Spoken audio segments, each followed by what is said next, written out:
एक प्रश्न पूछा है, कहते हैं ध्यान के रास्ते में परमात्मा से कैसे मिला जा सकता है। ध्यान तो मार्ग ही है परमात्मा से मिलने का।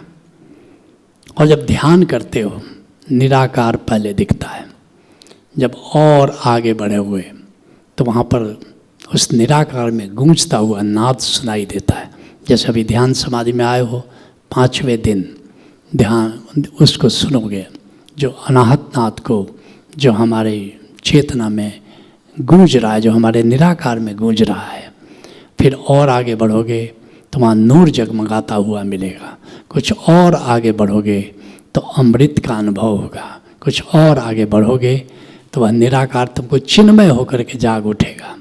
कुछ और आगे बढ़ोगे चैतन्य का अनुभव होगा। कुछ और आगे बढ़ोगे आनंद का अनुभव होगा। कुछ और आगे बढ़ोगे तो प्रेम का अनुभव होगा। और जब इससे भी आगे जब अद्वैत समाधि में आओगे तो देखोगे कि मेरे निराकार की कोई सीमा नहीं है। मेरा निराकार, मेरी आत्मा, क्योंकि जब यहाँ आओगे 9वें तल में आओगे ज्ञान समाधि में, तब जानोगे कि मैं देह नहीं हूँ, मैं तो आत्मा हूँ। देह हूँ मैं नहीं, देह मेरी नहीं, हे जनक जिसने जाना है योगी वही।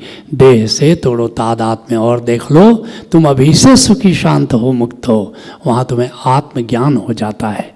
और फिर जाकर के आगे बढ़ोगे तो तुम्हारी अपनी आत्मा में पाओगे तो आनंद युक्त है, सदानंद से युक्त है। मुझे अपने सुख के लिए किसी अन्य पर ज़रूरत नहीं है। फिर और आगे देखोगे कि अरे ये तो दिव्य प्रेम से भरी है मेरी आत्मा। फिर और आगे जब बढ़ोगे तो देखोगे कि मेरी आत्मा अलग थलग नहीं है, ये तो अस्तित्व का हिस्सा है। जैसे सूत जाने की वो चादर का हिस्सा है, पत्ती जाने की वो वृक्ष का हिस्सा है, बूंद जाने की वो सागर का हिस्सा है। और तभी तुम जान पाते हो कि मैं तो परमात्मा का अंश हूँ। और इस तरह पहला एनलाइटनमेंट तो तभी हो जाता है ज्ञान समाधि में कि मैं आत्मा हूँ। दूसरा एनलाइटनमेंट तब घटित होता है कि मैं आत्मा तो हूँ लेकिन मेरी आत्मा अस्तित्व से अलग नहीं है, मैं तो उसी ब्रह्म का अंश हूँ। और आगे जब कैवल्य समाधि में आते हो तो जान पाते हो कि सारा अस्तित्व मेरा ही विस्तार है। ओ मुझे मेरी मस्ती कहाँ लेके आई, मेरे सिवा कहीं कुछ नहीं है। ओ अहम ब्रह्मास्मि। फिर और आगे जब आओगे निर्वाण समाधि में तो पाओगे कि मैं और तुम जैसी कोई चीज़ नहीं है। एक ही अखंड आनंदमय परम अस्तित्व है, अखंड आनंदमय अस्तित्व है।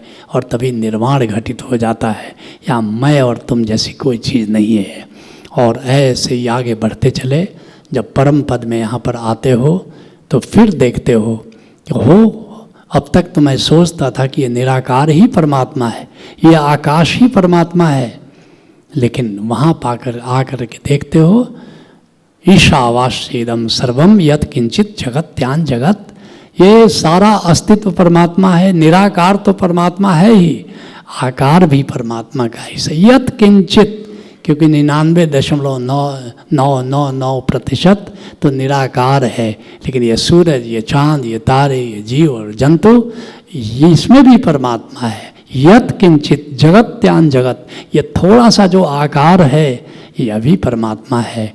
तो इसलिए परमात्मा आता नहीं है मिलने, बल्कि तुम परमात्मा से मिलते मिलते परमात्मा हो ही जाते हो।